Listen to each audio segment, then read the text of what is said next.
नमस्कार, आप देख रहे हैं फुटकर न्यूज़। मैं हूं आपके साथ निधि विनोदिया। महिला सशक्तिकरण हमेशा से एक चर्चा का विषय रहा है, महत्वपूर्ण मुद्दा रहा है। सरकार द्वारा कई नीतिगत निर्णय लिए गए, पर शिक्षा के मामले में, रोजगार के मामले में और कौशल विकास के मामले में अगर बात करें तो समानता से वंचित रह जाती है महिलाएं।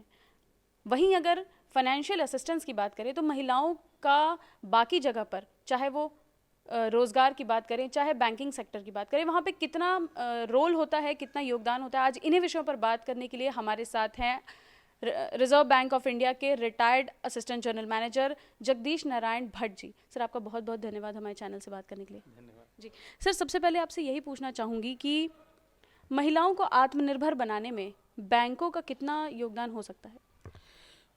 बैंकों द्वारा सरकार की विभिन्न योजनाओं पर जो है वित्तीय सहायता देने का काम किया जाता है और उसमें महिलाओं को विशेष रूप से प्रोत्साहन दिया जा रहा है। सरकार की विभिन्न योजनाएं जैसे मुद्रा लोन है, कौशल विकास मिशन है, ओडीओपी है, one district one product, Vishwakarma श्रम सम्मान है। इसी प्रकार से सरकार ने उद्यम सखी नाम का एक पोर्टल लॉन्च किया 2018 में। उसके माध्यम से महिला उद्यमियों को सहायता देने के लिए विशेष प्रकार से काम किए जाते हैं। जैसे कि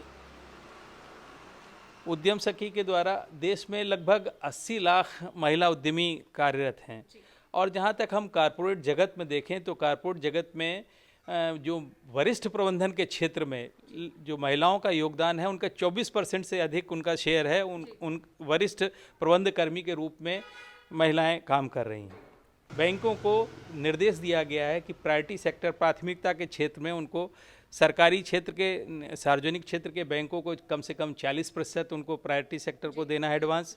इसी प्रकार से जो फॉरेन बैंक्स हैं उनको भी 24% और सहकारिता जो है सहकारी बैंक है उनको 75% के लगभग देना रहता है।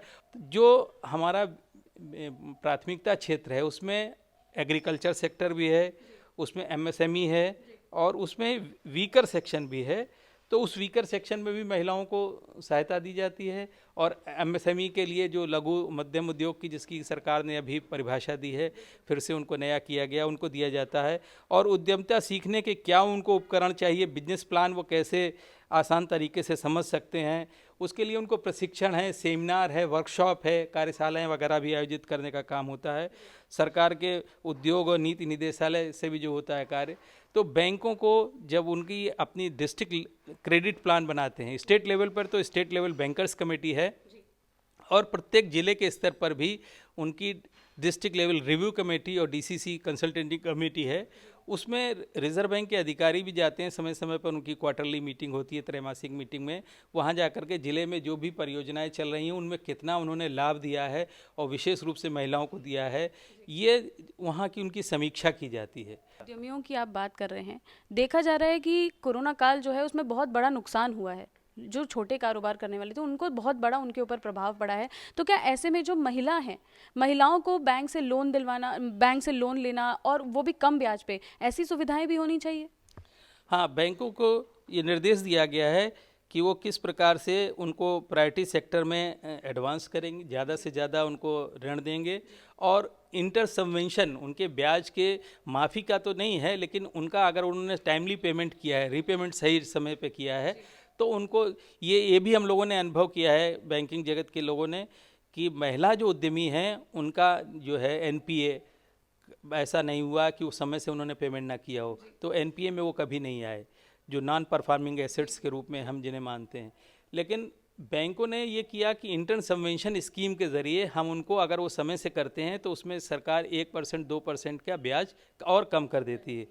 तो इस प्रकार से जैसे कि स्मॉल और मार्जिनल्स हैं, आर्टिजन्स हैं और विलेज कॉटेज इंडस्ट्रीज़ हैं, इसके अलावा जो और तमाम सारी गवर्नमेंट की एनआरएलएम योजना है, जो नेशनल रूरल लिवलीहुड मिशन है और अर्बन लिवलीहुड मिशन है, उन और सेल्फ एम्प्लॉयमेंट स्कीम्स हैं, तो एसआरएम्स करके जो बनाया गया, उन सब में भी महिलाओं को विशेष रूप से दिया जाता है और सेल्फ हेल्प ग्रुप के ज़रिए भी महिला उद्यमशीलता को बढ़ावा दिया जाता है। किस प्रकार से वो स्वयं सहायता समूह के माध्यम से अपने आप, अपने बीच में अपने साथियों के साथ बैठ करके अपने रोजगार को बढ़ा सकें और अपनी साथियों और अपनी सहेलियों को और भी ज़्यादा प्रेरित कर सकें।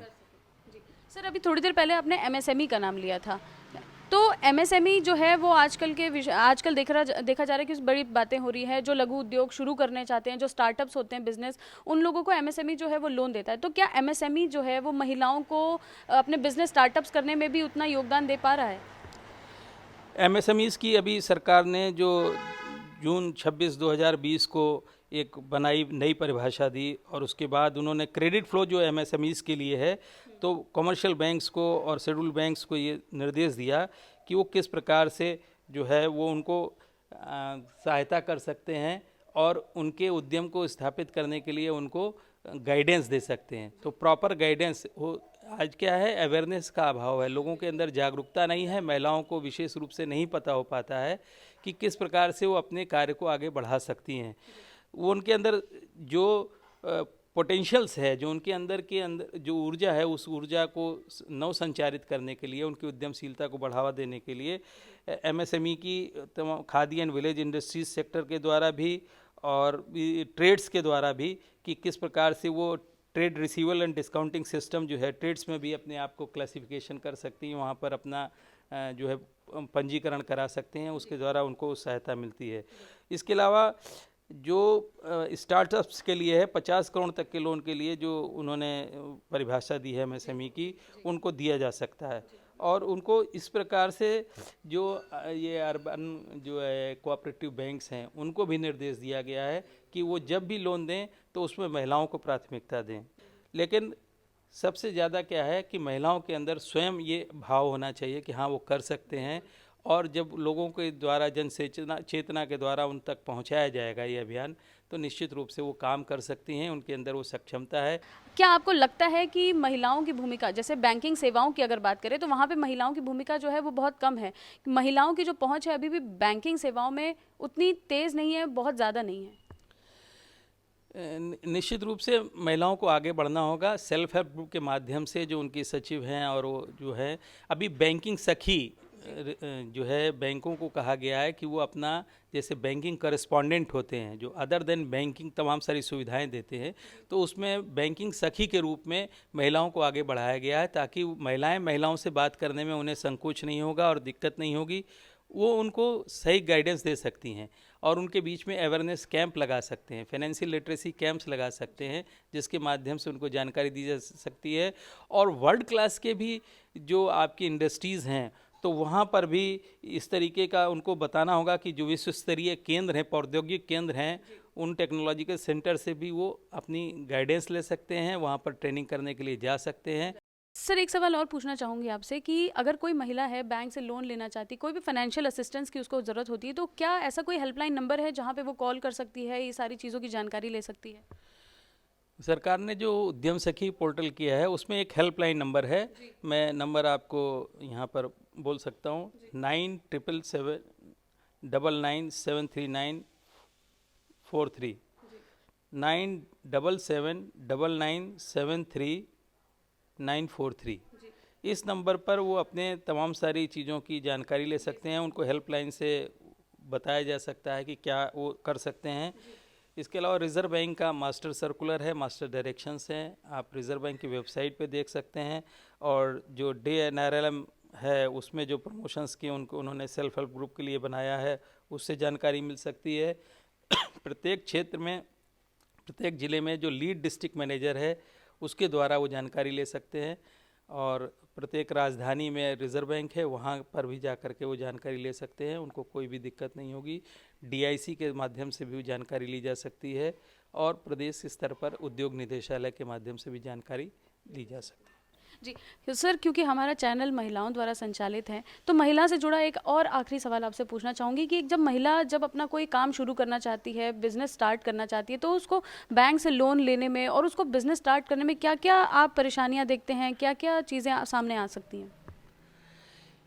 सबसे ज़्यादा दिक्कत ये आती है कि महिलाएं संकोच करती हैं, उनकी क्या प्लानिंग है, वो प्लानिंग को वो स्पष्ट रूप से बताने में सक्षम नहीं होती हैं। उनको थोड़ा सा बिजनेस प्लान करने के लिए अपना पहले सबसे पहले ये देखना होगा कि हम किस क्षेत्र में आगे बढ़ सकते हैं, उस क्षेत्र का चुनाव करना होगा। उस क्षेत्र का चुनाव करने के बाद उसके लिए आजकल के समय में क्या टेक्निक आ गई है, क्या चीज़ें और दिक्कतें आ रही हैं, उनको समझना होगा। उनको समझने के साथ साथ सरकार की उस विषय में क्या नीति है, क्या निर्देश हैं, उन कार्यक्रम के बारे में जानना होगा। और जो जिला उद्योग केंद्र या डीआईसी वगैरह है या उद्योग निदेशालय है प्रदेश का, वहाँ के माध्यम से भी वो अपने आप को अपडेट कर लें तो उनको उस कार्य को करने में आसानी मिलेगी। और जब वो एक प्लानिंग करने के साथ जब वो बैंक में पहुँचेंगी तो उनको कोई दिक्कत नहीं होगी। बहुत बहुत धन्यवाद सर। तो ये थे हमारे साथ रिजर्व बैंक ऑफ इंडिया के retired assistant general manager Jagdish Narayan Bhatt ji, जिन्होंने महिलाओं के विषय पर काफ़ी सारी बात की, जिन्होंने बताया कि फाइनेंशियल असिस्टेंट जो है वो महिलाओं को किस तरह से मिल सकता है। महिलाओं को अपना बिजनेस स्टार्ट करने के लिए, एक एंटरप्रेन्योर बनने के लिए एक कॉन्फिडेंस की ज़रूरत होती है, सबसे ज़्यादा उन्हें प्रशिक्षण की ज़रूरत होती है, और जब एक अच्छे प्लान के साथ वो आगे बढ़ती हैं तो बिल्कुल सफल हो सकती हैं।